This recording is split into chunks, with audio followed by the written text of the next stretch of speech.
I think people just need a reality check. I love the meme is like, it don't matter. Because you don't fucking matter. Like, it's literally the whole point of the system. Is to make individuals matter less. Like be less effective at disrupting the network on a positive or negative. The democratizing meme, all those like kumbaya things, like leave them behind. All the democracy thing, leave them behind. It's like Bitcoin's anarchy, right? It does not have religious attribution. It does not have political attributions. It doesn't have fucking anything. It's just a mathematical system, right? With extremely conservative economic values, right? And full anarchy. First of all, if you don't want to lose your coins, just turn off Twitter. Go stack more sats and fuck everything else, honestly. Being worried about this stuff, it's when a lot of people sell. No, stop that. Just go fucking move on with your lives. Nobody gives a shit. I feel like there are some very valid grievances. The arguments for removing the op return limit were very poor. But there's a reality that filters don't work. But you can also just do nothing. Jesus could just fucking do nothing. You don't have to do something. Core has been an absolute clusterfuck on how they handle users, businesses. And then you have the upside that they went complete fucking batshit insane. Like once you bring CSAM, the conversation is over. Like, really, that's it. Just conversation is done. That's where we're at now. It's like, both sides are absolutely insufferable. And so my answer to that is I don't upgrade my node. And I seriously, I recommend everybody just stop upgrading. This idea of upgrading software is like, this is Windows mentality. I come from, the FreeBSD side. It's just don't upgrade. I have servers running with 7 years, 10 years uptime. I'm going to upgrade. It's not broken. There is no major vulnerability that matters. There is no major vulnerability in Bitcoin client that requires an update. Bitcoin is not about equality. Bitcoin is about fairness. It's a very, very different thing. It's like we have a fair network that provides the same rules to everyone. It doesn't matter if you're king or if you're drunk or both, you have the same rules, right? Like everybody gets to enjoy the same rules. Nobody with more can rug you, right? But that doesn't mean that your voice, your node, is worth the same as massive exchange node. At the end of the revolution, the revolutionaries kill each other, right? Like it's always like that because all a revolutionary knows to do is to be a revolutionary. People it's the same reason why people come back from war and start shooting other people. It's very hard for you to step out of that fight mode, and accept that shit is just fine. It's like the go walk on grass meme. Listen, I'm guilty too. I'm on Twitter shit posting and participating in the pointless, the many pointless discussions because it's entertaining. But at the end of the day, I walk barefoot on some sand and I remember that the coins that I lost in a boat accident are, are probably worth a lot, and that's it. It's like, just accept that, we're winning. It's hard. Losing is clearly more fun for some people.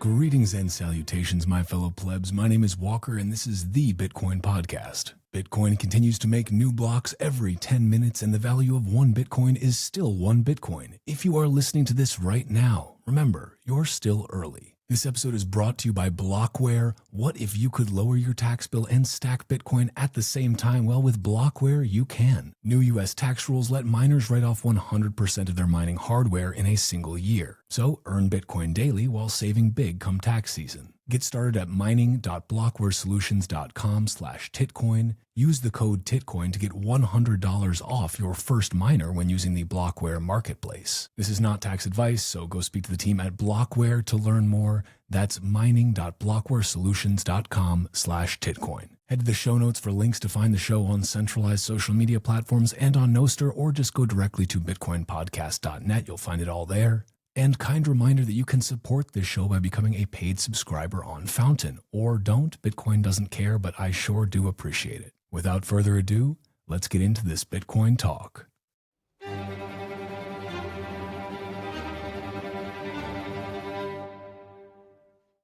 Well, NVK, dude, welcome back. I am a little bit offended that you didn't remember coming on the show before, but I'll let it slide. I think I may have been calling the podcast, like the official name may have been Another Fucking Bitcoin Podcast at that time. Yeah, I think Yeah, you had just started and you had a it different was early. name. You were early. Yeah. It's been 2 years. Yeah. Yeah. That's actually wild. Time flies when you're making Bitcoin podcasts and nothing ever changes in the Bitcoin space. But yeah, I'm excited to have you back. It's a lot has changed since then. So it was like, yeah, it was almost 2 years ago. It was like beginning of 2024 when you came on. At that time, the kind of big debate of the day was around inscriptions and ordinals and that kind of thing. Bitcoin wasn't pumping quite as hard, you know. We were not quite so bullish, maybe. And now here we sit at, I think we just at the time of recording, we just popped back above like 120,000 infinitely printable fiat cuckbucks per Bitcoin. And somehow still people are finding things to argue about. And so I wanted to bring you on because you're always somebody who I feel you could probably be accused by some of being like a quote, a fence sitter, somebody who's not deciding to take a side. But I always view it as you tend to call out the bullshit on both sides of any debate when you see it, which is what everyone should do, right? But I don't know, man. What's your vibe check right now on the Bitcoin ecosystem? Does anything ever change, or is this just you've been in Bitcoin a while? Is this just the same, same as it ever was? Yeah, I mean, it's Bitcoin. I mean, there is no sides. That's the thing. It's so fucking stupid. Like, there is no sides. There is no parties. There is no voting. There is no like people just bring their like commie democratic baggage with them to Bitcoin, right? Like, and then they get confused. Like there's a lot of people who gave people a lot of sort of like bad analogies for Bitcoin, like, voting and democratizing and shit like that. Like that's none of that stuff has anything to do with Bitcoin.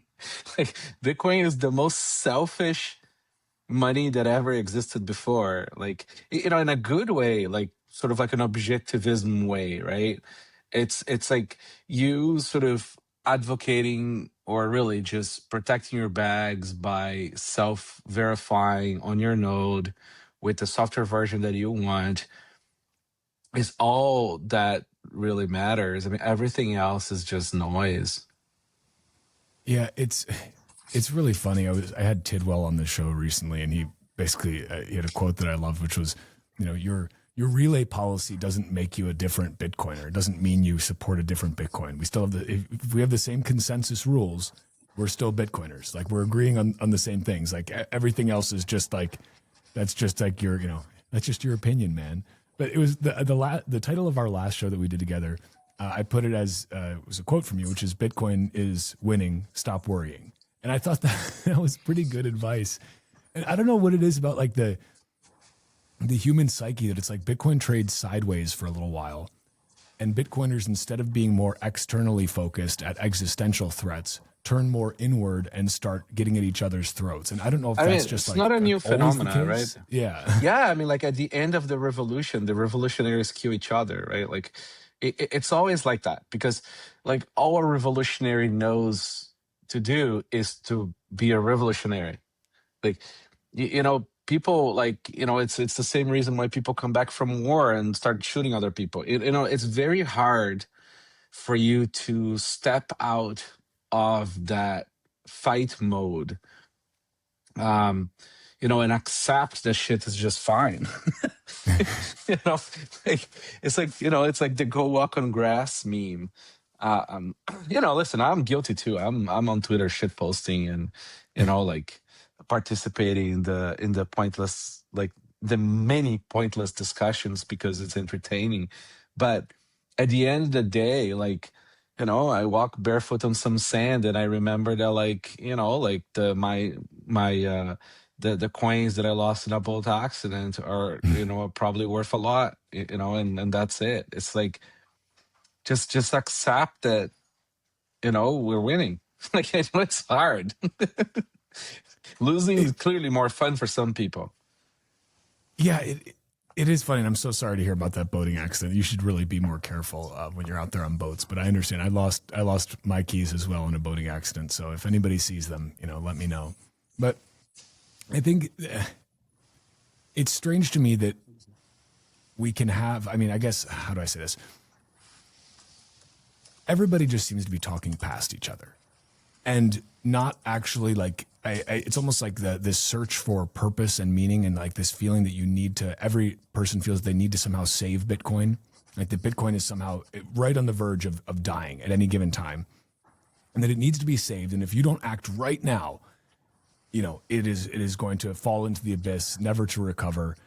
And Well, it's just kind of funny. Like, we I don't have a know. lot of main character syndrome, you know, like people want to feel important, people want to feel like they matter, people want to feel like their node matter. Like this whole meme about the plebes and the running the nodes, like a complete idiocity. Like it was invented for people to feel good about themselves, but like no, that's not how it works. It's just like keeping a node powered on the internet like doesn't do anything to Bitcoin, because if it did, Bitcoin could be cyborg.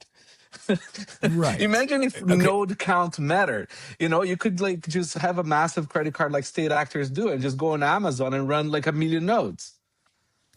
This is something that I thought this had been like discussed ad nauseum to the point where most people understood this, that like just the act of having a node online doesn't actually do anything meaningful. Like, I went back to our last discussion almost 2 years ago, and I was looking through some of the notes on it, and we literally talked about, we went through economic nodes because there was a big amount of confusion at that time about what an economic node is. And here we are again with apparently people not understanding what an economic node is. And it's just like, I mean, is it worthwhile for you to take like the 1 minute to explain why an economic node matters? Like, again, for people, for those who didn't see the first episode and haven't been paying attention, apparently, like, can you break that down for us? And I feel bad even asking because you probably talked about this, 10,000 times for you personally, but can you break that down a little bit for people so that they understand what you mean? So what is an economic node? An economic node is a node that self-validates, right, transactions, right? So Coinbase sending and receiving transactions in their node in the name of 1 million users is a very important node in the network, right? They're essentially representing 1 million people's money, and it's relaying those transactions, is checking those transactions, right? So if they diverged, we would have a serious economic problem in Bitcoin, right? Can you imagine like 1 million people's worth of coins just takes a different fork now? That's a problem, right?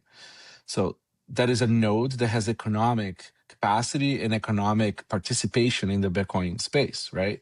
A plebe node with a few cents there, right? Like, does that node matter? No. I mean, I know it sucks, but it doesn't, right? Bitcoin is not about like, equality. Bitcoin is about fairness. It's a very, very different thing. It's like we have a fair network that provides the same rules to everyone. It doesn't matter if you're king or if you're drunk or both, you have the same rules, right? Like everybody gets to enjoy the same rules. Nobody with more can rug you, right? But that doesn't mean that your voice, your node, is worth the same as, a massive exchange node, or, Michael Saylor's node is going to be, is worth a lot, right? He's representing a lot of shareholders there, right? But here's the funny part, like his personal node, I mean, like it kind of starts to diminish a bit how important it is. What is he gonna dump his 10,000 coins personally? Would that hurt? Like, in the day trade candle, sure, but does that matter? No, right? Like this is why it's so important for people to understand that, like, in the aggregate, it matters, is rough. We never know what the number is. It's not possible to know what the number is. It's an ever-changing system dynamic, right? So, if a single human being decides to fork off, well, I mean, good luck. If a group of people want to fork off, but it turns out that they are not going to carry with them the hash rate, right? And a lot of the economic capacity of the network, well, that's great to get an airdrop, right? We get to sell the coins on that are part of that fork, and inform that fork that they're worth zero now. And we've literally that seen this happen. I mean, it's not. This isn't yes, like this isn't you imagining this. Like this has literally happened at multiple times. that's correct. And so like I think people just need a reality check. It's like, I love the meme is like, I don't matter. Because you don't fucking matter. Like, it's literally the whole point of the system. Is to make individuals matter less. Like, be less effective at disrupting the network on a positive or negative. Like, and like the democratizing meme, all those like kumbaya things, like leave them behind. All the democracy thing, leave them behind. It's like Bitcoin is anarchy, right?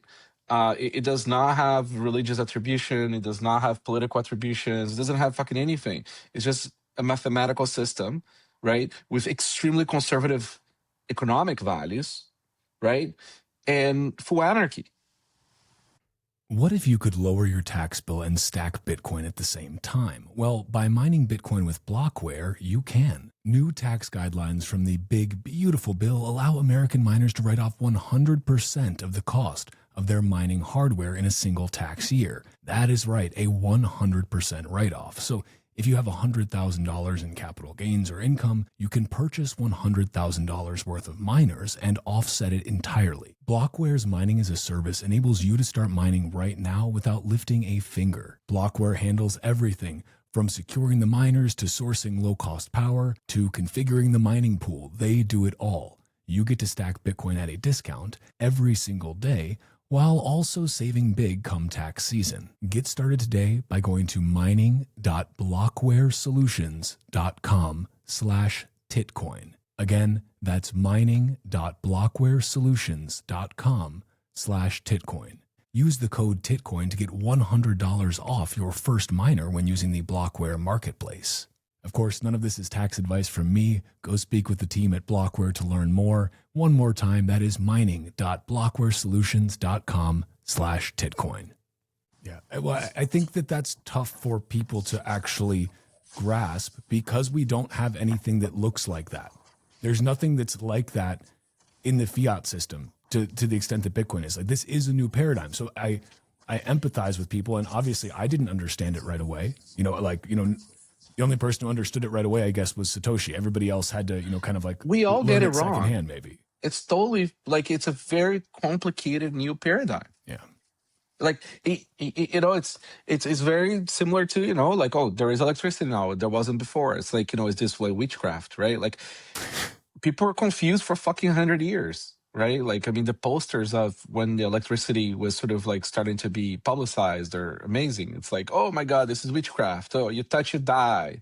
It's like, yeah, that's how it works. It's either accept that this thing is awesome and it's going to go somewhere, so you have that sort of like a bit of a some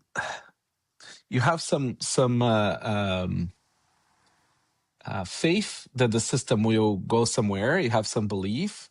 You do that with a lot of agency by reading what you can understand, and you essentially have a long position on it, right? Or don't. Nobody gives a shit.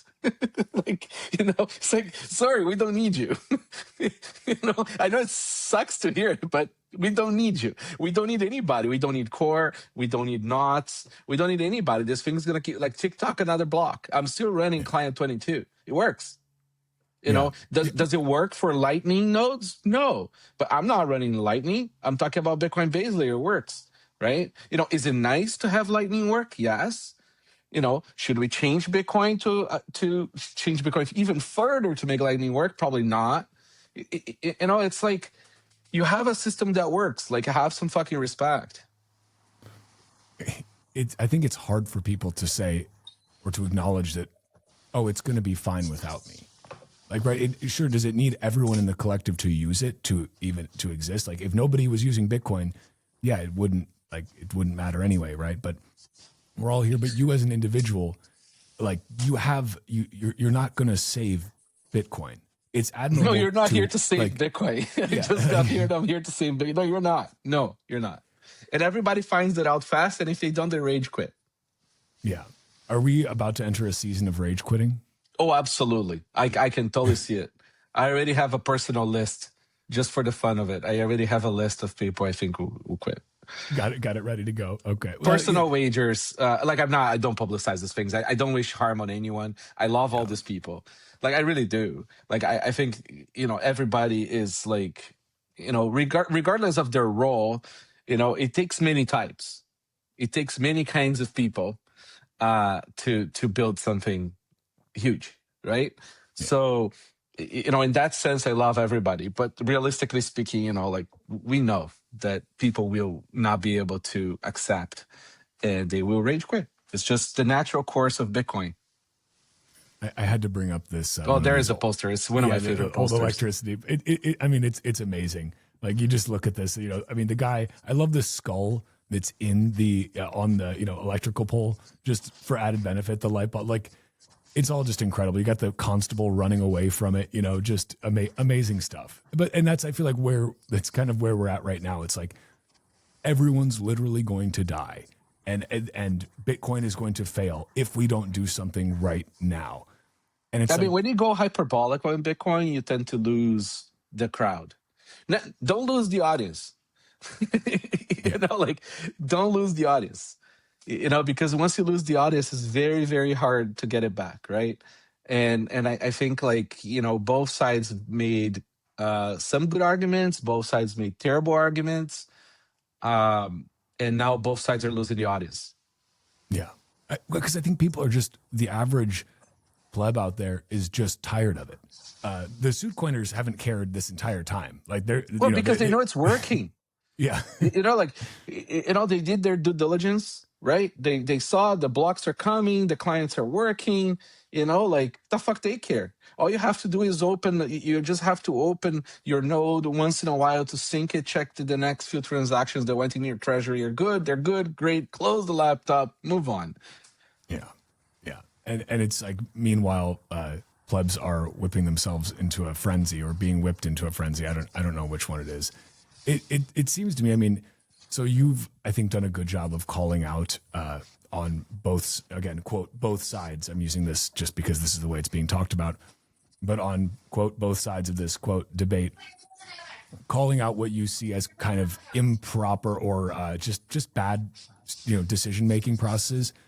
Is it worthwhile to talk about that at all in terms of like okay, listen guys, here's, if you want to make it through this without losing your mind and rage quitting, here's how this conversation could have been approached a bit better. Do you want to talk about that at all? Or is it, we can also skip it because I'm good with that too.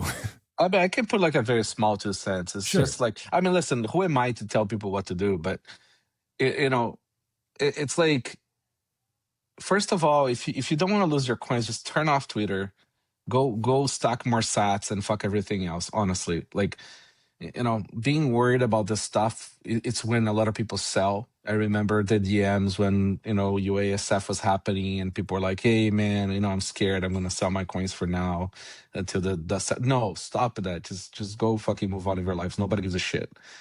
I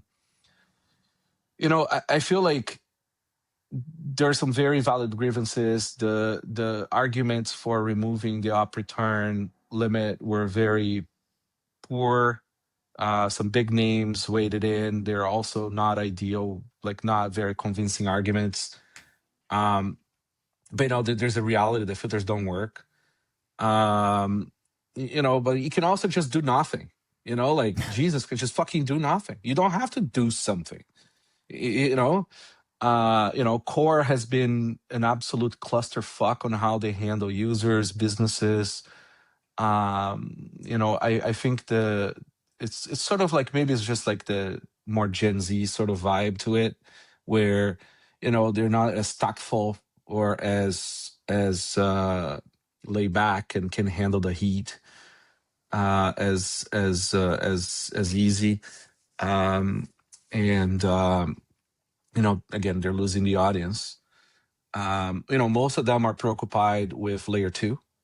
There's a lot of that. And the people that don't care about layer 2, well, it's like they don't care about your preferences. Like it's Bitcoin's working, right? That's not to say that's not important to have layer two. Like none of these things are absolute, and there's many ways to look at them, right? And then you have the dot side that they went complete fucking batshit insane.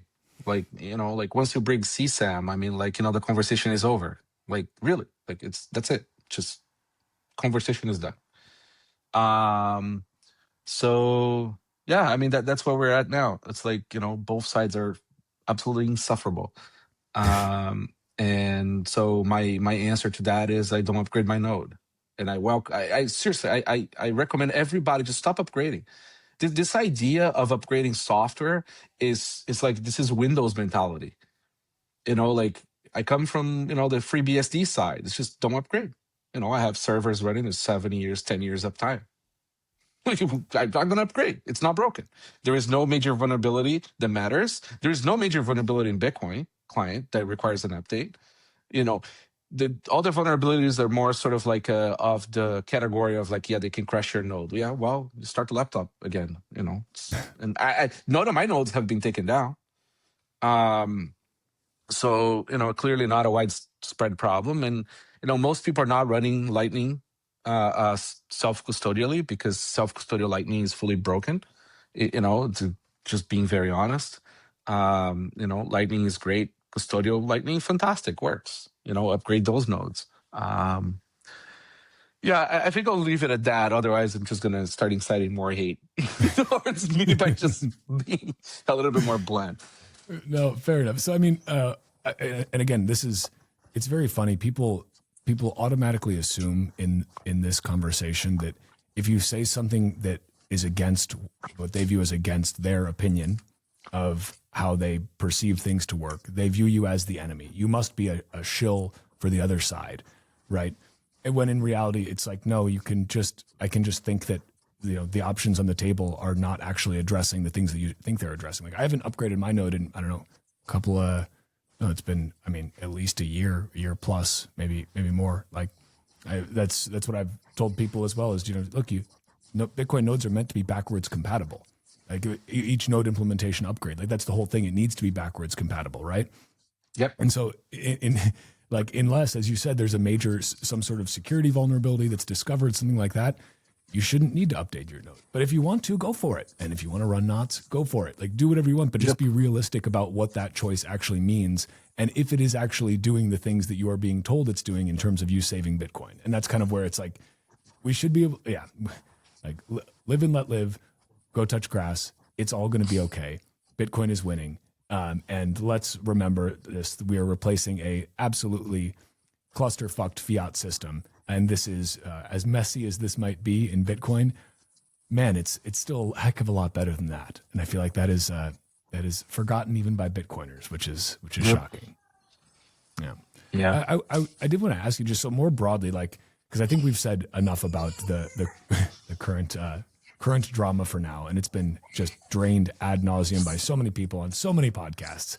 The last thing I'll say is, I would love to know, like, also be scared to know the cumulative time that has been spent just like debating and rehashing these same points with people talking past each other. Like in terms of man hour years, like it's decades of cumulative time that have just been burned on this. But okay, whatever.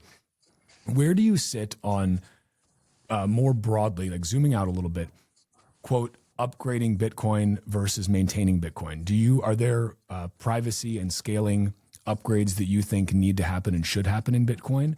Or are you more of the opinion that, hey, what we have works well, let's not mess that up, let's focus on scaling on other higher layers, let's say?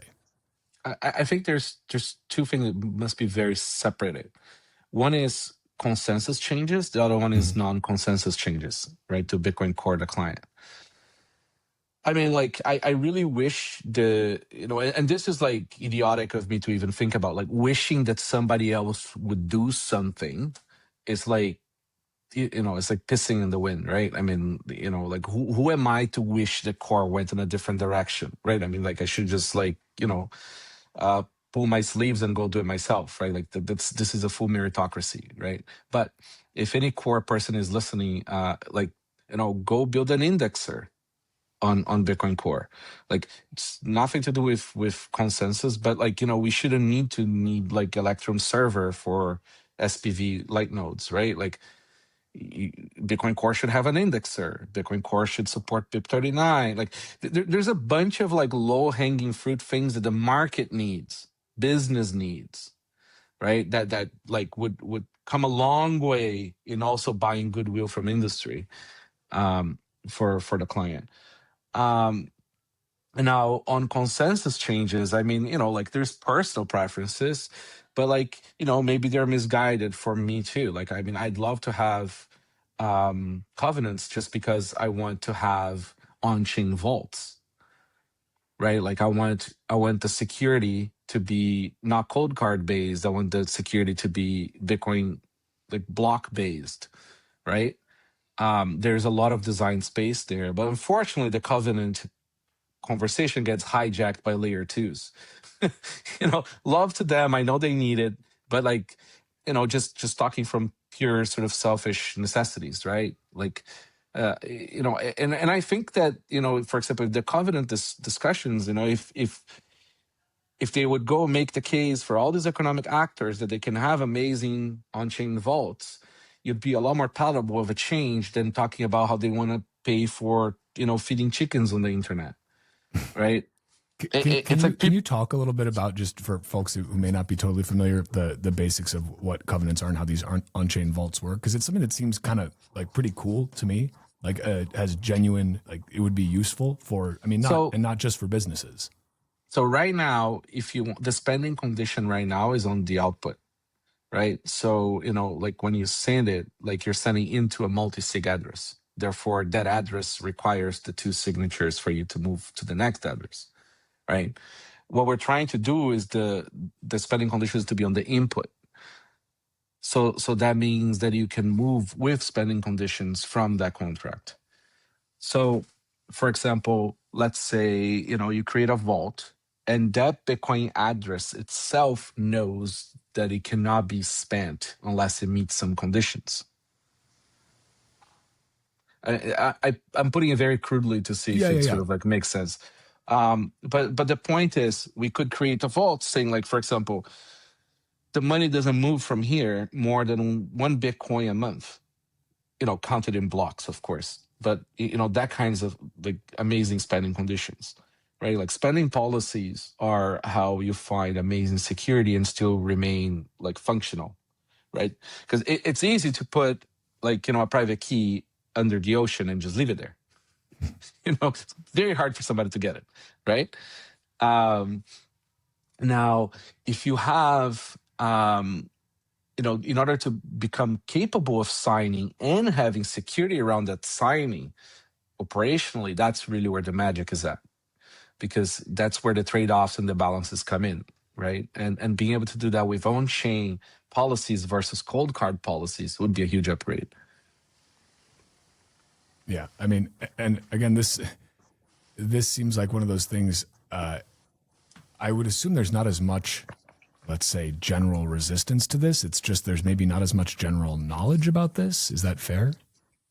I mean, like, there is some FUD around it. There is some core FUD around the fact that there is no demand for it, which is absolutely absurd. There was no demand for up return limit removal, and that was changed. So that pisses me off. There is, there is definitely like amazing applications that's already been demonstrated, like as well as you can do without changing Bitcoin. Yeah, I mean, I mean, there were some FUD around how, like, the governments can get into the covenants and whatever. Like, it's the same with multi-sig. They, the government wanted to force you to be a cosigner, of your keys or some.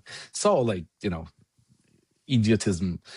Yeah, I mean, like, I don't, but it does change Bitcoin, which is like, I think the only fair, real sort of negative to it is like it changes Bitcoin, right? Like, now we have a fundamental change to it.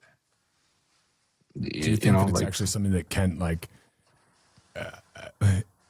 is something that's going to be implemented eventually, but it's just going to take a lot more time just because of the fundamental nature of the change?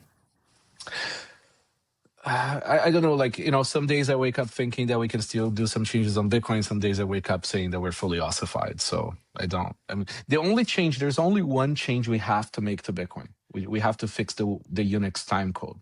There is no choice on that. The day will come and it's going to have to be changed, period, or Bitcoin stops. Yeah.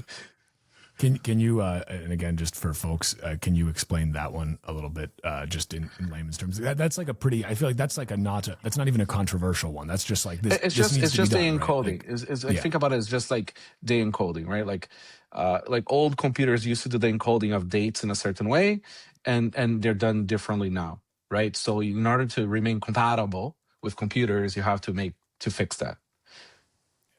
It really is that. It's like, think about it like the best way to think about it is like Y2K, right? If they had not fixed the computers, like, some computers crashed. Like, it's similar to that. Do you think, just on this topic of ossification, because I think people often get confused and think ossification is like some choice that happens, like, okay, and now we'll ossify, but it's really not a choice, right? It's more of just a natural result of a process that happens. Is that a fair way to describe it? And I mean, I think you're kind of arguing maybe that we may already be at that point where we are sufficiently ossified where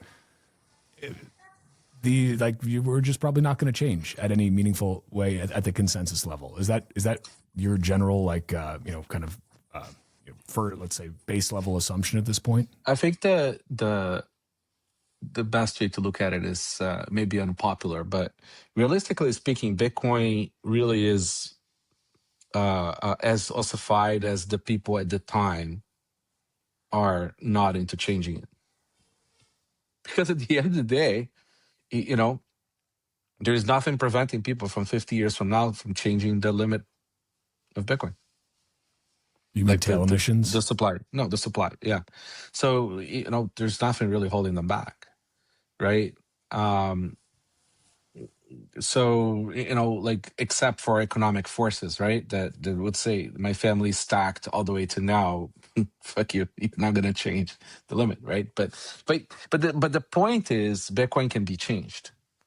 It's not like it's written in stone somewhere and the humans around it can't go and just the humans can do whatever they want. They might fork off, they might not. So I think it's important to realize that for example, if we did like have a quantum advancement in 20 years from now, that require a change, we might have to change Bitcoin, right? But that's something for the humans that are dealing with it at that time to deal with it at that time. Like, you can't control the future. Like, right. It's like what trust lawyers always say. Like, okay, you can set up your trust as tight as you want this way, but like, you can't really rule your children after you're dead. They might figure out a way of breaking the trust rules. You know what I mean? It's like, you're dead. Get over it. Do you think that there's any reasonable chance of a hard fork happening anytime in the near future? Like, is that something that's on your radar Unlikely. at all? Or Extremely unlikely. Okay. It's not going to happen. Like, so again, no airdrop for us then. Yeah, no. I mean, no. We could get airdrops. We can definitely get airdrops. But I mean, like, no.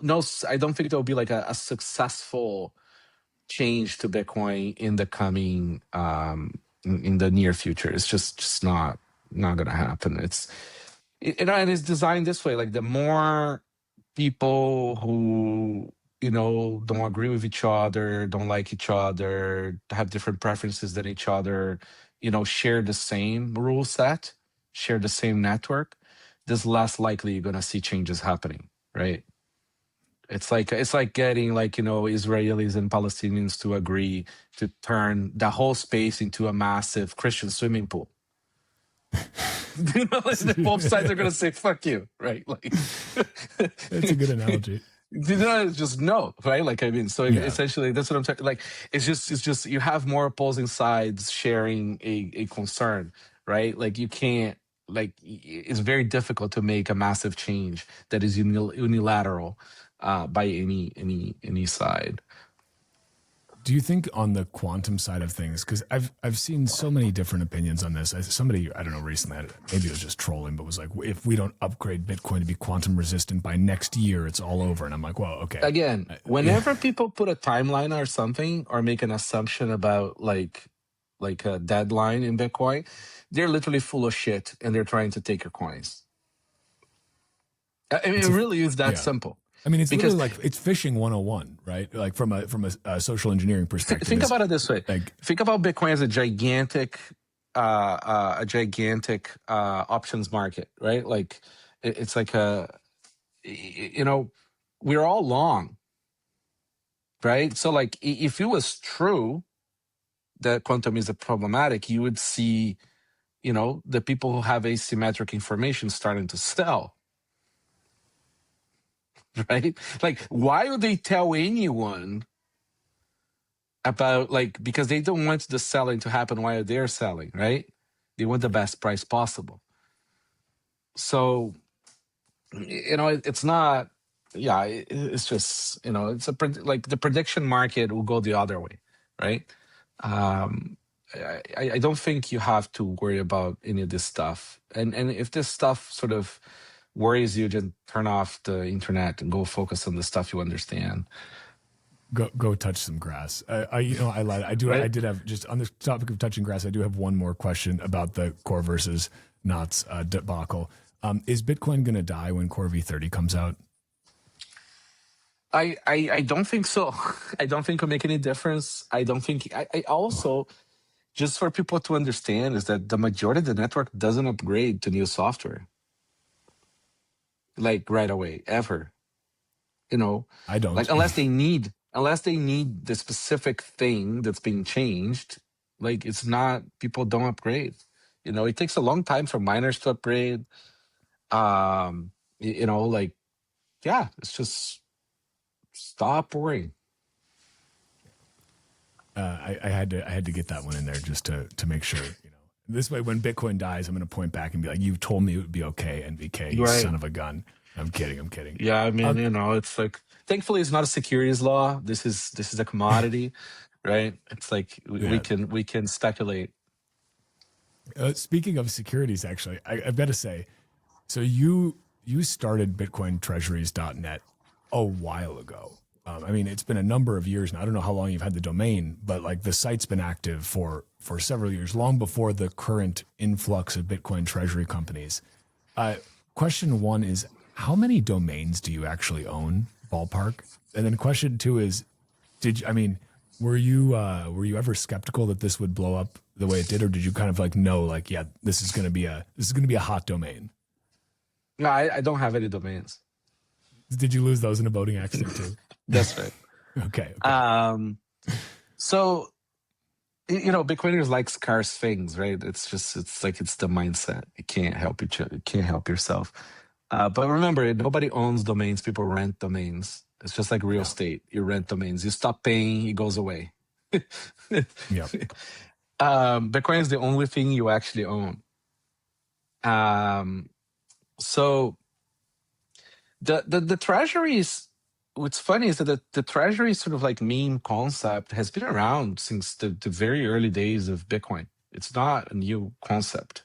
The idea is kind of simple. It's like any rational state actor, any rational economic actor that sees a better money will sort of acquire it, right? And publicly traded companies are no different than that. It's just sort of like, again, it's like, I love that meme. Bitcoin is, everything is working according to plan, right? Like, it really is just that. It's, you have just people buying a better money, storing it, and then trying to figure out how to financialize it, because that's what Wall Street does. But, even the publicly traded companies that don't financialize it, like they're just sort of sitting on a pile. There's lots of them that do that too. You win, because it's just, Bitcoin appreciates faster than the dollar is dying, and then everything else. I mean, I mean, you can penny stock, you can gamble, but like with more predictable things, Bitcoin is the only thing that, sort of is consistent in the last 16 years. Yeah, I think a lot of people and myself, I play around with stocks occasionally with like a very small, like hilariously small amount of money, just to remind myself of what a bad trader I am, and then be like, oh, yep, see, you should have just put this in Bitcoin, you moron. With a few exceptions, but usually it's like, nope, should just put it in Bitcoin and lived your life, and you would have been better off in the long run. Should have been podcasting more instead of looking at those price charts. But I think that a lot of people like have perhaps come to that realization, even with these treasury companies, just because a lot of people bought in on top of the hype for some of these in the earlier this summer, and then have now watched Bitcoin kind of chug along sideways. Now Bitcoin rips, but during that time, treasury companies kind of took a little dip. But the other thing is, like, we're so early in this. Like, we're so early in Bitcoin broadly. Like, I don't think we're even out of the innovators phase if you want to get into the tech adoption curve, right? Like, we're certainly not even close to the early majority, like not even close. And so I think it's going to be really fascinating to sort of see how this develops over the coming years. We're also, I think, about to enter a massive liquidity push environment where like things have been, like, as far as fiat goes, things have been like relatively tight for the past couple of years. And I don't know, it's going to get pretty crazy when they turn things back on. I don't know, maybe the government kind of just takes away more of the Fed's cartel autonomy and things get really interesting. I don't know. Are you, I mean, you don't have to answer this if you're not comfortable with it. Do you play around with these treasury companies at all, or are you just like focus entirely on stacking Bitcoin and obviously building your companies to stack more Bitcoin? I mean, like, I am a caveman Bitcoiner, right? So like, the bolting accident did, and then, never do anything different than that. But like I do have, like, some trading accounts that are part of my fiat lives. Like I do have other businesses and have other things going on, and sometimes you need things that are a little bit more like a fiat universe compatible, right? So yeah, I do own some of the stocks. I own other stocks, but the point is, um,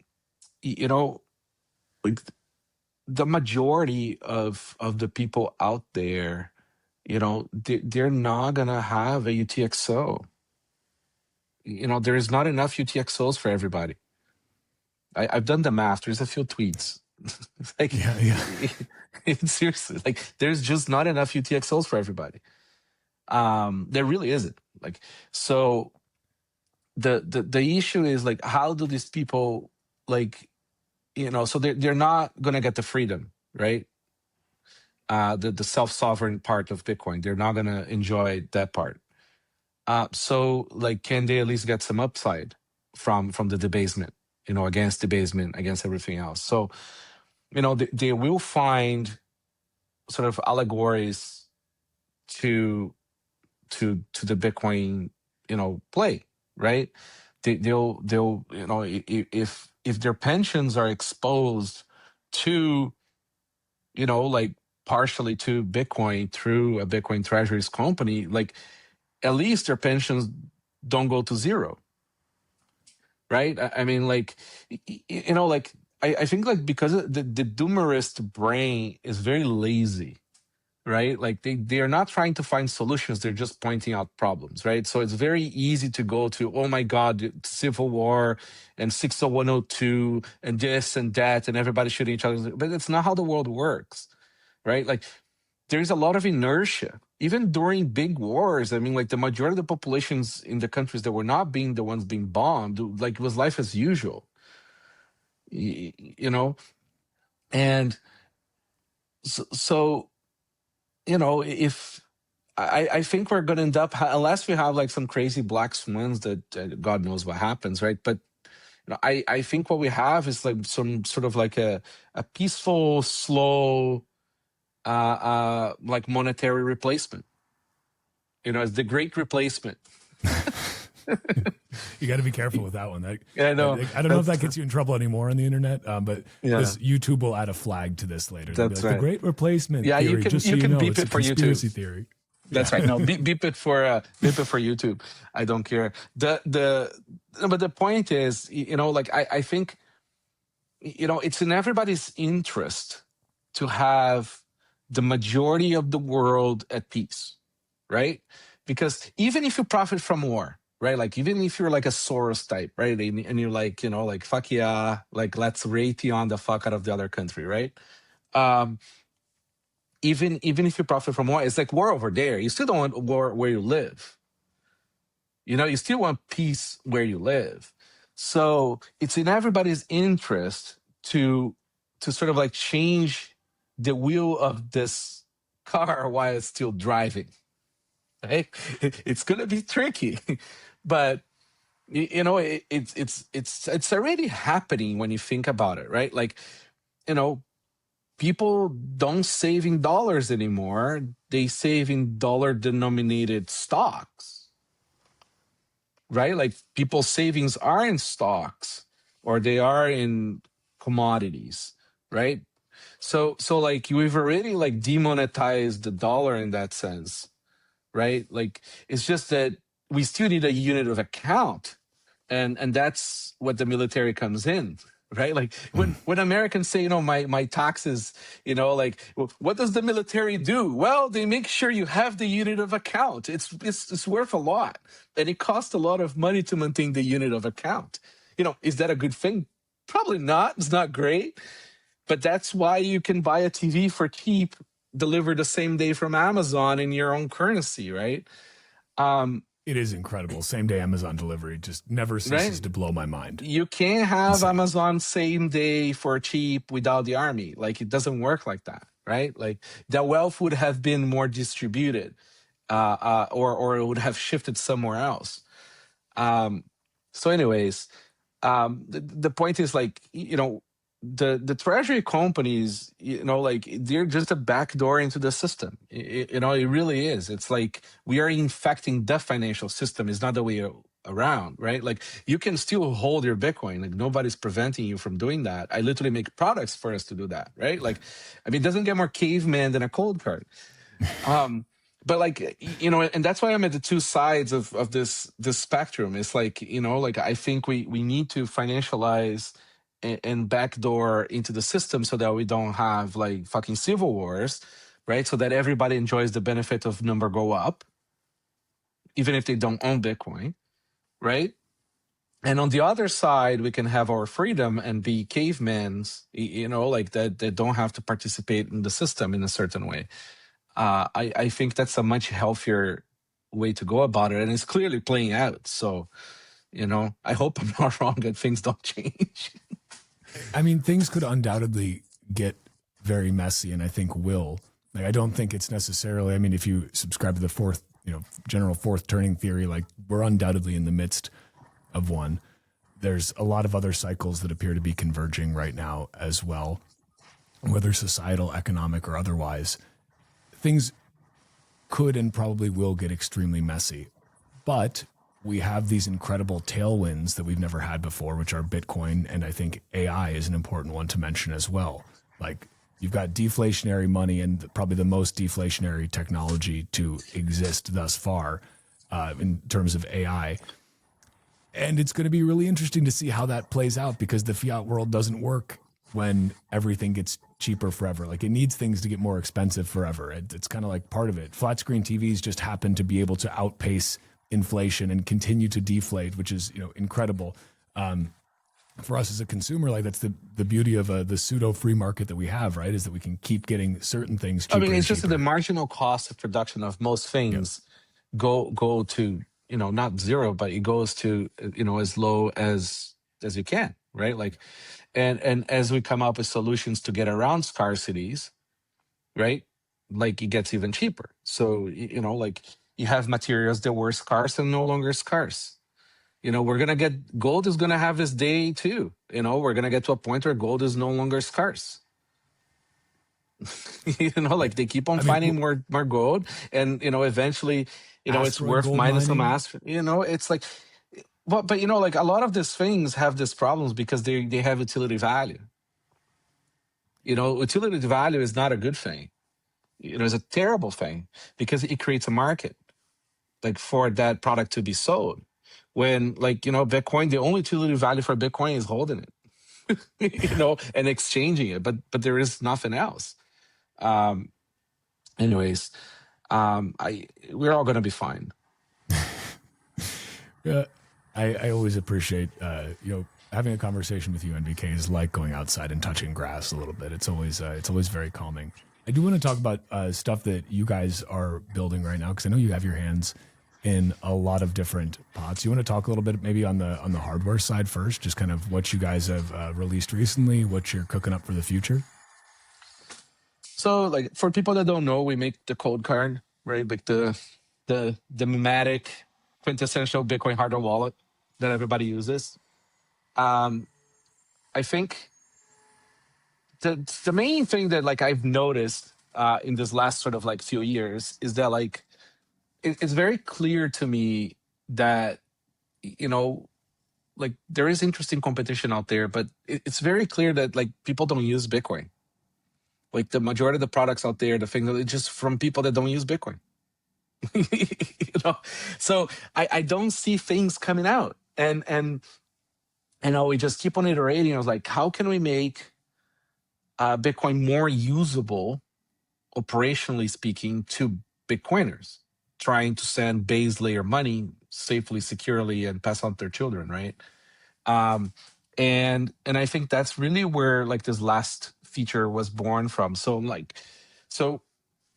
you have your hardware wallet, everybody has one, right? And including your cold card, you go and you can send your whole amount out, right? And that's not a good thing, right? Because even though you give you trick pins to break it, to work it out, and you can delay, log in, and whatever, at the end of the day, that device is allowing you to just send it all. And that could be to a bad person, right? Under duress. So what we did recently was to add spending conditions to an extra key for multi-sig. But we saw the demand and saw sort of like the light there where what people really want is the hardware wallet to say, no, you can't spend more than this. Or you can't send to an address that is not on this list, right? And so what we did is we created a system for spending policies inside the hardware wallet itself. So the hardware wallet can prevent you from doing things that you don't want yourself to do in certain situations, right? So you can set up your cold card to now not let you spend more than 1 Bitcoin, per transaction. You can make the cold card not let you spend without a 2-factor authentication from a different device. Not let you. So there's velocity, magnitude. So like not spend more than a certain amount period. And also whitelists. Whitelists are very important because you can have a operational code card that's maybe like your warmer device that sits on your desk for you to operate your business, or if you're a trader, and then it can have only the whitelists that go to maybe your other cold card that's deep under a mountain, or go to your exchange account, things like that. So you can have a list of whitelisted addresses. And like this helps people travel as well. So you can have a traveling cold card now. It has spending limits. So, you can't be forced to, do something you don't want to do. And it's more like it really is within those. And can we do this without an app? So that we don't have to depend on Apple. We don't have to depend on more software stacks. Can we do this without a server so that you don't have to talk to anyone or anything? You don't have to talk to CoinKite. And so we spent a lot of time making that work with just a device. There's no counterparties on that spending policy. I think that's pretty incredible. I mean, so I'd also like to know just your opinion. I mean, on multi-sig kind of broadly, because obviously you guys do not, still to this day, do not have any sort of, you don't do any sort of software. Like you don't provide the client to use as, you know, the Correct. software interface. That's been one That's of your kind of deliberate. big things. Yeah, it's been like very purposeful on your guys' side. Cold card is obviously used by a ton of people. It's used in a lot of multi-sig setups as well, especially for people that want some sort of vendor diversity in terms of, you know, they want a couple other brands and they want a cold card in there as well. What are your thoughts? Because obviously some of these things that you're talking about in terms of these features that you've enabled, they're almost their own form of multi-sig, but already just built into the actual device itself. Do you think that, like, what do you think is the appropriate setup for most people? I'm not asking you to like say this is what everyone should do, but like for most people, what do you think is the best way to go about that? This is funny. So like we actually have the most comprehensive multi-sig support on the market. Every possible multi-sig craziness fully supported, which is funny. So, and we actually have spending policies for multi-sig as well. So I think the reality is this, like we need optionality, right? Because different people have different needs. And also people have different needs themselves. So like, you know, the same way you have like a spending wallet, you have a travel wallet, you have a checking account, you have a savings account, you have a trading account, you have, you know, like a gold bar account.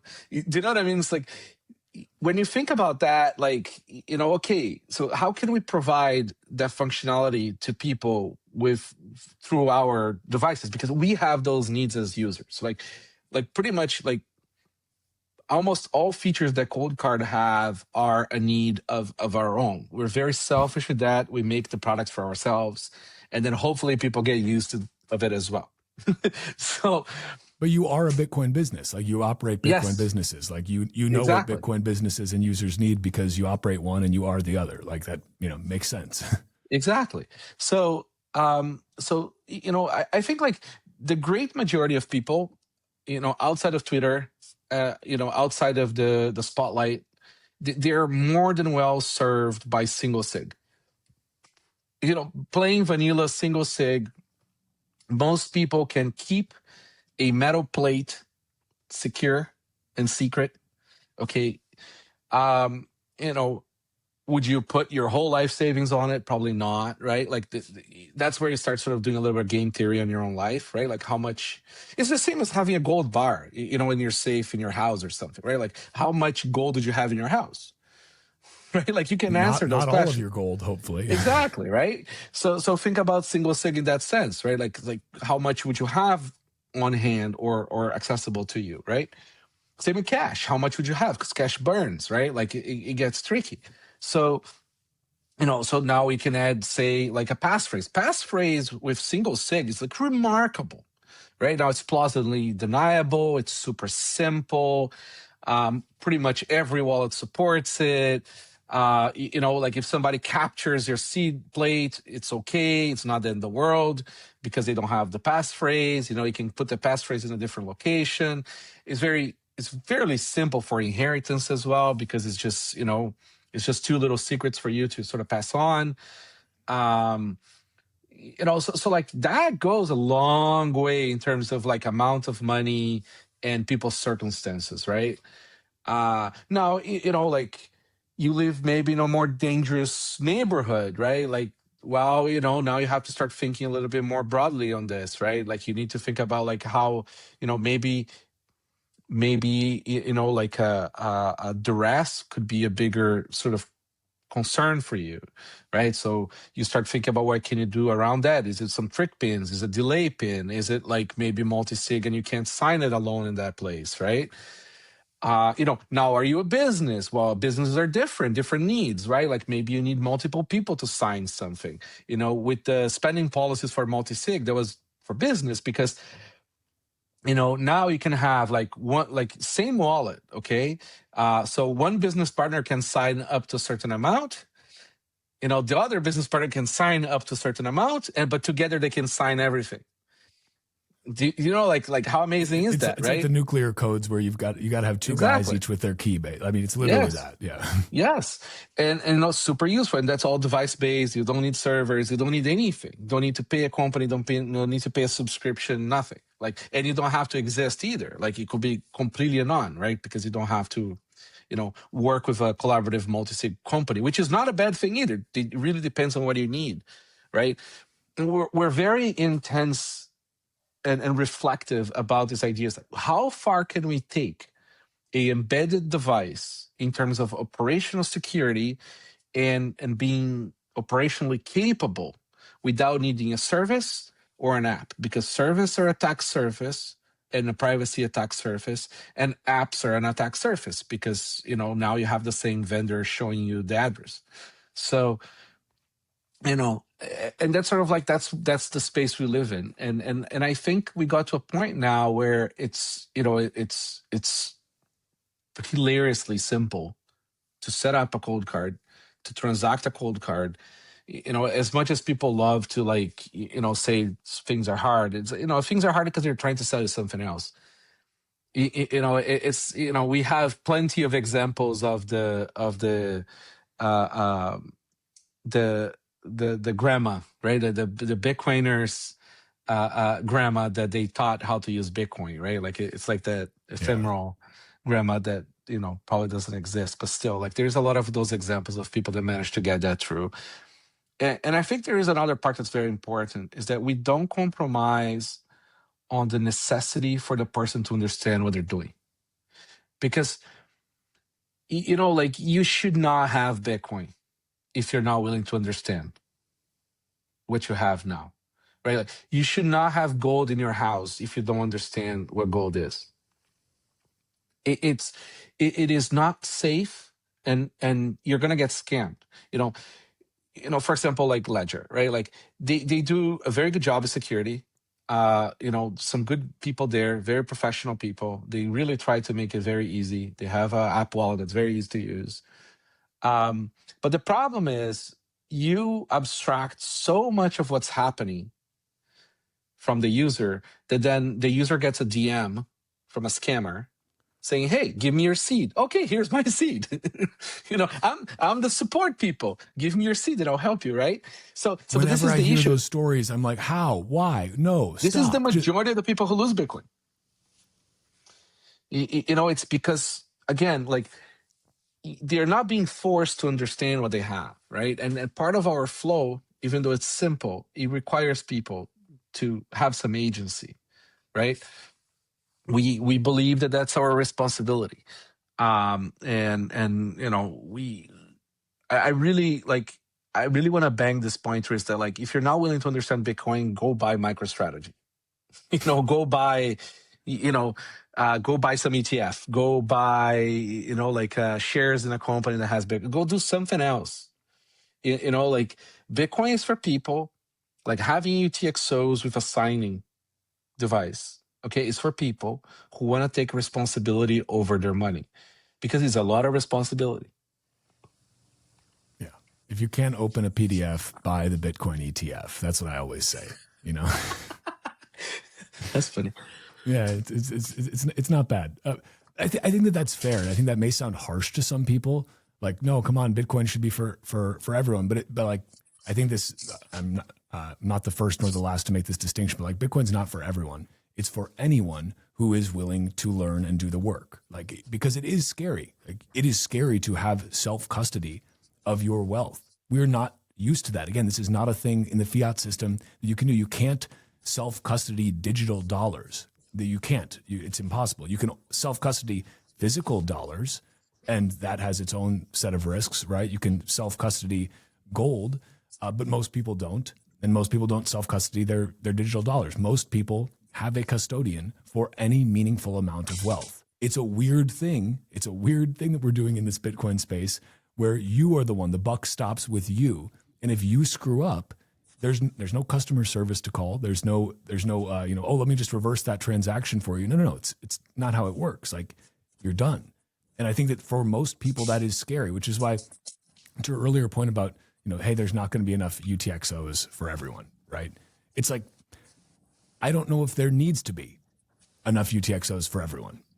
Like, it's because everyone doesn't want that responsibility, to be honest with you. I don't know if that sounds too harsh too, but I don't think everyone wants that. I think most people want to be able to call a custodian when something goes wrong. I think that's because that's what they've been trained to do. It's scary to take self-custody. It requires taking true ownership. Like you said earlier, Bitcoin's the only thing that you can own, and you really own it. If you like, you have the keys, you have the coins, and if you screw that up, those coins are gone, and that's a understandably scary thing for, I think, probably the vast majority of the population. Yeah, it's again, it's you can't, like, it's like driving, right? Bitcoin self custody is literally like driving. Okay, nobody learns in the highway, right? People go in a parking lot where the stakes are low. They learn how to drive. There's a lot of people who shouldn't be driving. you know, if you're driving your family, now you have your whole family in your car, and their lives are at risk. Your responsibility, right? If you're driving a bus, it's a lot of responsibility. You're holding a lot of people's lives, right? If you don't want to drive, you just take the bus. Yeah. It's like, if you don't want to have Bitcoin self custody, but take the bus. Go with somebody else. Have a custodian hold it for you. But I think it's important to also have honesty around the trade-offs, right? There is a lot of solutions out there. There's very dishonest sort of way. It's like, you're safer here, or you do this or whatever. It's just, no, like, there is no honesty in the marketing about what they're doing, right? But, we can't change that. I mean, that's just the reality of the market, right? And people need to get burned to understand sometimes, or people need to get sued or whatever, right? So we continue trying to educate people, build the right tools.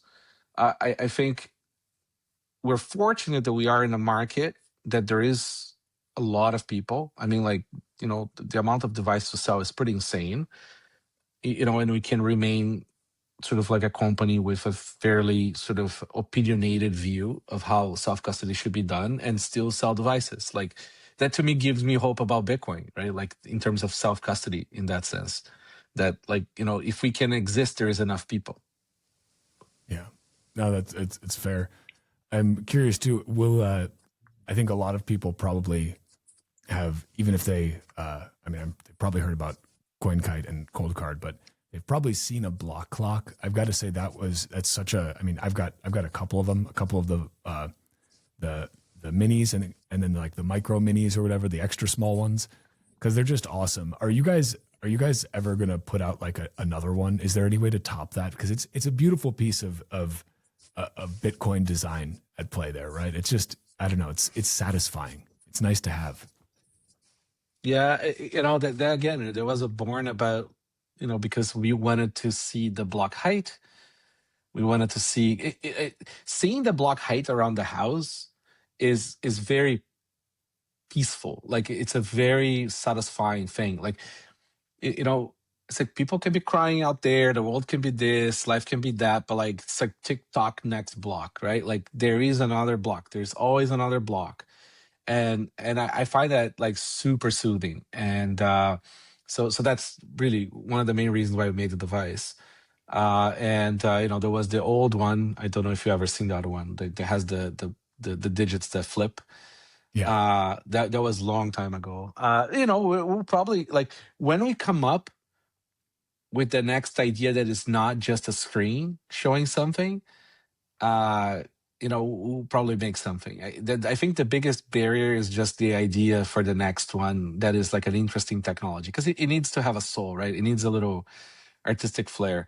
The device was the current one, the Block Clock Mini, the one that has the 7 digits. I mean, like, it's very artistic in the sense that, like, from the hardware perspective, like, people don't do that. Like, you don't put 7 displays on something. Yeah. You put 1 display. So like, we were silly putting 7 displays onto something. So we need the next idea of, like, the right technology for it. 8 displays, 9 even. There you go. There you go. 10. I've got one block clock that I had unplugged during a move a couple of years ago. It's still at Bitcoin at 28,000, and I'm just leaving that one. I'm just leaving that one as a reminder of where we came from, and that I should have bought more sats when Bitcoin was down there. It's a nice reminder, but it's a little bit painful, but it's also like, wow, things can change fast in Bitcoin, Yeah, and it's fun. E-inks are fun that way. They don't, the image doesn't change once it powers off, right? So it remains. It's nice. I want to ask you too about just, okay, not everybody can have UTXOs. Fair.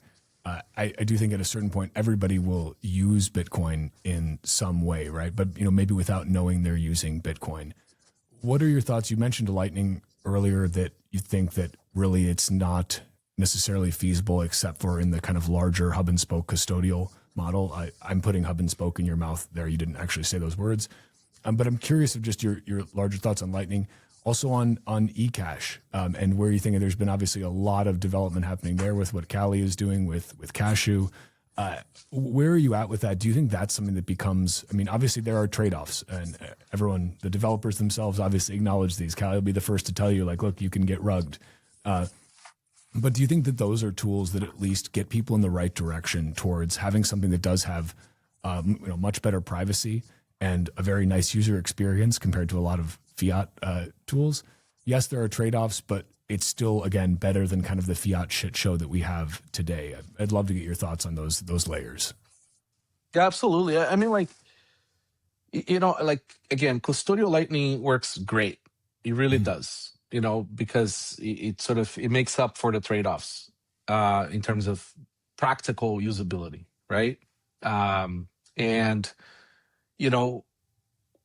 there is a lot of improvements on custodial Lightning, so it's less, it's more private and less in need of KYC. So, for example, Lightspark. Is it Lightspark? I think it's Lightspark. They do some state chain stuff, right? So like they can get away with some things, and they make different trade-offs.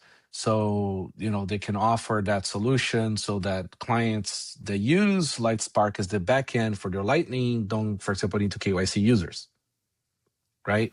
So you get a better privacy set there, right? Like we need instant payments, right, that are sort of Bitcoin backed, right?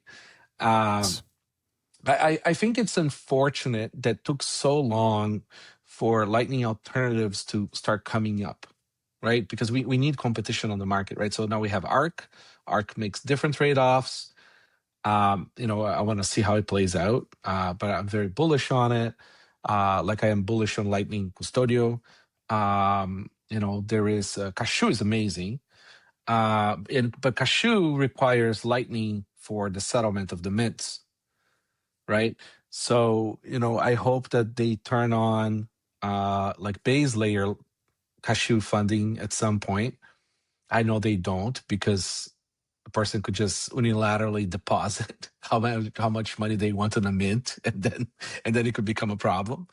But there's nothing technically preventing people from having Cashew being base layer funded.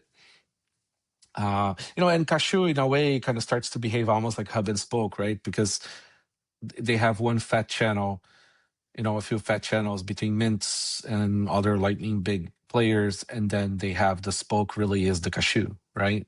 Which is like a Bitcoin unit of account, Bitcoin denominated unit. Cashew itself is not Bitcoin, right? Like it's just a token. It's an eCash token. Exactly, but Kale's brilliancy there was to make it so that his implementation is integral to being Bitcoin backed, right? Like you can't use, like, Cashew doesn't exist with shitcoins. Like Cashew exists because it's fully integrated with the Bitcoin stack, right? And it works great, But again, different trade-offs, and you could say Cashew is custodial, right? Because of the mint. But then you can have 1 million mints. So even if 1,000 mints rug you, the other, 999,000 mints didn't. So you're still fine, right? So yeah, I mean, like there's a lot of stuff happening, but the reality is, like, people outside of North America are poor. They can't, like, they don't, even in North America, actually, like, people just don't have money, right? Like, and Bitcoin is terrible money for people that don't have money. Like, that's going to ruffle some feathers right there. and that's why credit cards are very big market, is because credit cards give people 30 days or a lot more with interest, right? But you have 30 days without interest, right? Like, it's very similar to payday loans, right? Like, it gives people like that minimum operating period before they get their next paycheck, right? And that's what people need. It's like they don't use credit cards just because it's easy to pay. It is now. It didn't used to be this easy to pay with credit cards, right? It's very easy now because it became the currency, because nobody has money, so the two things just merged, right? But reality is that people need credit. You look at like all the checkouts now have like, a firm or whatever, like pay with It's 12 insane. days.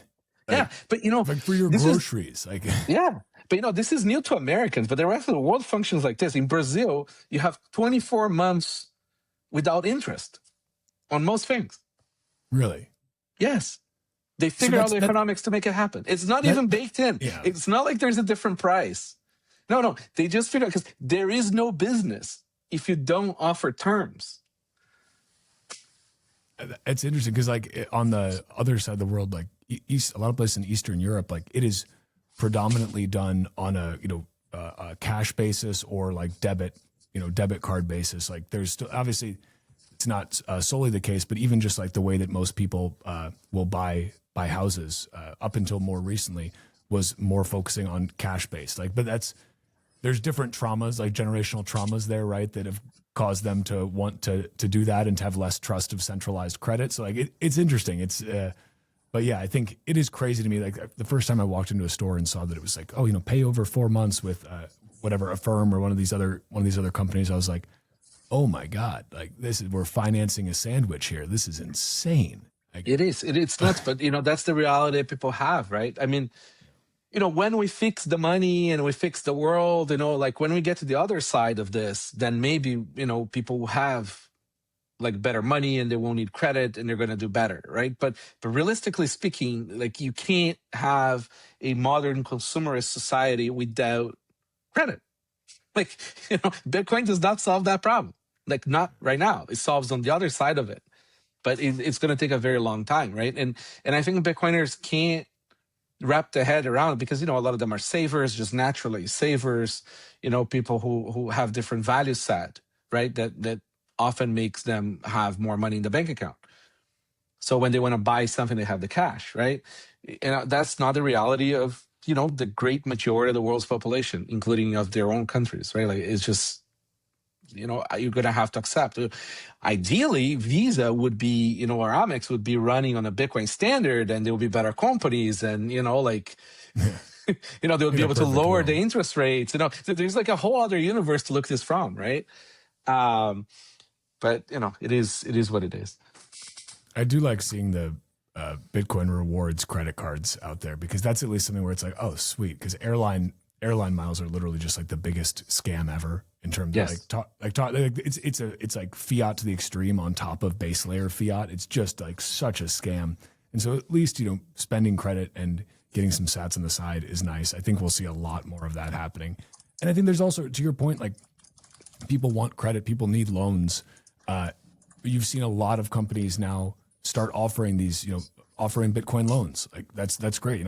Strike has made a big deal about this. They're obviously not, the only ones. There's a lot of them out there. Ledden, Debify, like a bunch of these other ones that offer Bitcoin loans. And I think that's a good thing. People obviously want it. There's obviously a market demand for it. Otherwise the products would not exist and people wouldn't use them. And so it's like, like us being on a Bitcoin standard doesn't mean that credit is just non-existent anymore. I mean, like, like we exist in a world where we're competing with cheap money, right? So, Bitcoin hurdle rate is amazing, like we're, but we're not like doing 1,000,000x a year, right? So we have to, as a Gen Xer or as a Gen Z or whatever is now, like, you are competing for that house, right, on a market that has, monetized real estate, right? So like, and you have to have a house to live in, right? So like depending on where you live, like renting may not be optional, right? So you have to either move or buy a house, right? And to buy the house, you don't want to sell the BTC, and maybe you don't have access to like bank credit, right? So so the next best thing out of that very long list of the things you've tried, can't move, don't want to sell the BTC, don't have bank credit. Well, I'm going to take a loan against the BTC, right? Does that incur risk? Absolutely. Right. But is that risk maybe better than not having the BTC? Yeah. And if you do that very conservatively, like you should be able to be fine, right? Especially with the capital gains treatment. Like if you need to sell Bitcoin to buy something and you've got to pay the capital gains on top, it's like, God, you're just literally just getting kicked in the balls by the government just repeatedly. Well, that's another reason why people buy Bitcoin strategy stocks, is because stocks are very compatible with the fiat system. You can walk into your bank and say, loan me X amount of money versus my trading book. Like your literal corner bank can do it, right? And they're going to offer you better interest rates than any Bitcoin collateral company would, right? It's just because you're part of the system, right? Bitcoin is not compatible with the system yet, but you will be. Once your fucking Merrill Lynch offers you Bitcoin backed loans. I'm not saying you should put your Bitcoin there. You definitely shouldn't, because those assholes are going to take it somehow. But they're going to create an environment where Landon or Strike are going to have even better interest rates to give to you, because Merrill Lynch is their new competition now. And we're seeing Bitcoin insurance now too, like, which is I think pretty cool to see. Like it's fantastic. Like these are again products that the market wants, and there are now Bitcoin companies. And that's the nice thing too, is like these companies that are existing right now, either providing these loans, providing insurance, whatever they are, they're not TradFi companies that are then pivoting to this. They're Bitcoin companies that are the first movers in this space and are there before the JP Morgans and the Citibanks and the Merrill Lynches and everything else. And ultimately, I think that that's a great thing. Like that ultimately means that it's those companies are necessarily going to be more mission aligned with the average Bitcoiner than Jamie Dimon's, JP Morgan. Like that's exactly. That's a no brainer. Yeah. I mean, it really is that simple. And we also can cross borders now, right? Like you can go horo and make a private loan contract with some other crazy Bitcoiner in another part of the universe, right? And like, your chances of capture, privacy issues or whatever, like greatly de-risked, right? There is a lot of paths. And the more we become compatible is the wrong analogy. The more we become interfaceable with the fiat system, the better it is for Bitcoin. A politician can no longer wake up in the morning and go, Bitcoin should be illegal in America. They'll tank the market, right? Like, why? Like, if it was just a bunch of crazy Bitcoiners, like they could totally do it and they'll get away with it, right? They can't do that when, teachers' pensions depend on it. Like, that's moat for us. Like, you should be celebrating that. You should be celebrating anybody. Like, you may not like the person buying Bitcoin, but it's demand, and demand makes your bags more defended, right? It's a hard pill to swallow to some people. But it's also this. It's a symptom of success, right? It's a symptom of Bitcoin winning. Like, this is what winning looks like. This is what winning feels like. It means your enemies stacking sats as well, and it means the suits coming in, and it means governments wanting to stack this, and it means more acceptance by the traditional finance system. Like, if Bitcoin was losing, if Bitcoin sucked, no one would care. But it doesn't suck. It's amazing. Everybody wants it, and that's why they do care. It's like it's a symptom of that winning. I do want to be conscious of your time, NVK. If you got time for one more, I just kind of wanted to ask your thoughts broadly on the state of Noster right now and where you're at with it. What's your vibe on it? You've obviously been active on Noster for quite some time. Actively built some products around there as well. But yeah, I don't know. What's your vibe on it? It's just like Bitcoin, right? Like it's the adoption cycle is not linear. So you have spikes. There's a lot being built. Like Primo is remarkable. Like, I mean, like you know, you look at something like that because you need an example, right? And like that's a great one. It's like, look, it's like practically like Twitter. Like, I mean, you can't tell the difference. Half the times I can't tell the difference which app I'm in, right? It's just that one app I can send sats, the other one I can't. You know, we're streaming right now on Noster, right?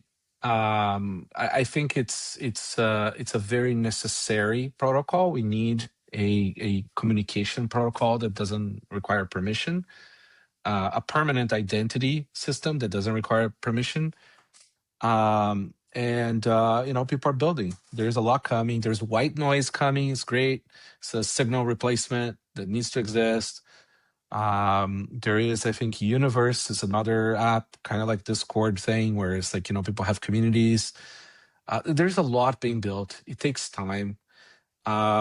You know, it's the adoption and the interest and the volume of users using the DAO is gonna differ and it's gonna come and go. But you know, right now, Elon is a nice, benevolent dictator with Twitter, right? Like, we don't know what it's going to be like in a few years, right? Like, and you can't depend on that. So I always say to people, like, at a bare minimum, just have a backup. You know, build an account where, you know, you have some interactions, you have a following, you have followers. You know, you have a place to go to in case you get canceled, right? Because it could happen. And then there's all the other stuff that, like, it's just not possible to do, like zapping people on Twitter or whatever, right? Like, there's a lot that's going to start to get built and come out that is just things that were not possible. It's not just like we're just sort of like trying to run away from those places. We're going to now build things that are like just not possible to build on those places, right? It's just possible on Noster. I'm very bullish on it. It's just, you know, it's going to take a long time. Is there a particular, whether it be some sort of new social engagement layer, you know, social networking layer, or something else, a particular advancement or product, service, app, whatever on Nostr that you are most looking forward to personally? I think white noise is a big one. I you know, Signal is like makes a lot of decisions that I can't for the life of me understand. Like, you know, it took them, you know, years to not like dox their phone number to people, for Right. example. You know, they refuse to accept Bitcoin. They want their shitcoin there.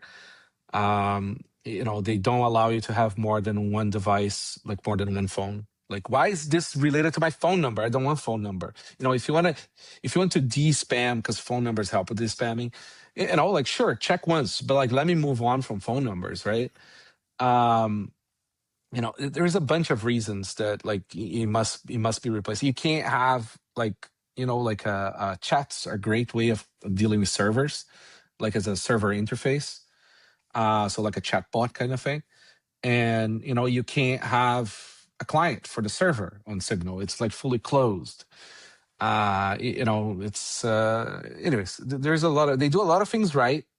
A lot of things right. So much so that I use it personally a lot, but like I'm looking forward to the next iteration of like maybe some fresh ideas and a little bit more freedom, right? And I think White Noise does that. White Noise uses MLS, which is the evolution of the Signal protocol for privacy and secret messaging. But it integrates with Noster, so you don't need servers. Yeah. How amazing is that, right? Yeah, I'm looking forward to that. Jeff G is working on that. This is, I think, my next super needed app. Yeah, I mean, it's also one of those things where being able to open source it and make it available for folks, because like Signal, there's a pretty good chance with some of the upcoming laws, you know, in Europe. I forget when are they voting on that new like backdoor encryption law. They're voting on it, I think, on like the 12th or 13th of October, where in the EU they may force messaging providers to give them a backdoor even to encrypted messaging, which is like, oh, okay. And Signal basically said they're gonna get out of there. But yeah, I know you got to jump, so let's close this out. Where do you want to send folks? Just I want to send them out of Twitter. Just, I want to send them to the park near their houses, like stack the sats, go walk on grass, fuck all this noise, go enjoy your life, go build things, go be productive, and, get yourself a cold card, stick the money in it, and move on. Like, it really is that simple. Like, it's just so simple. It's so simple that people cannot believe how simple it is, right? So they have to complicate it. Just stack the sats, and go live your life. That is fantastic advice. NVK, thanks for coming on here. I'm going to cut this now. Thanks to everyone who joined in the live stream as well. Appreciate you guys. Peace. Thanks for having me.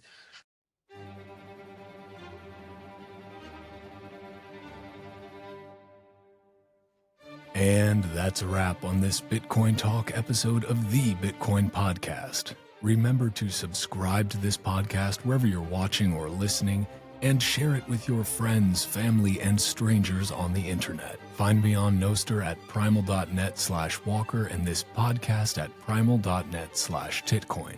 On X, YouTube, and Rumble, just search at Walker America. And find this podcast on X and Instagram at Titcoin Podcast. Head to the show notes to grab sponsor links. Head to substack.com/@WalkerAmerica to get episodes emailed to you. And head to bitcoinpodcast.net for everything else. Bitcoin is scarce, but podcasts are abundant. So thank you for spending your scarce time listening to the Bitcoin Podcast. Until next time, stay free.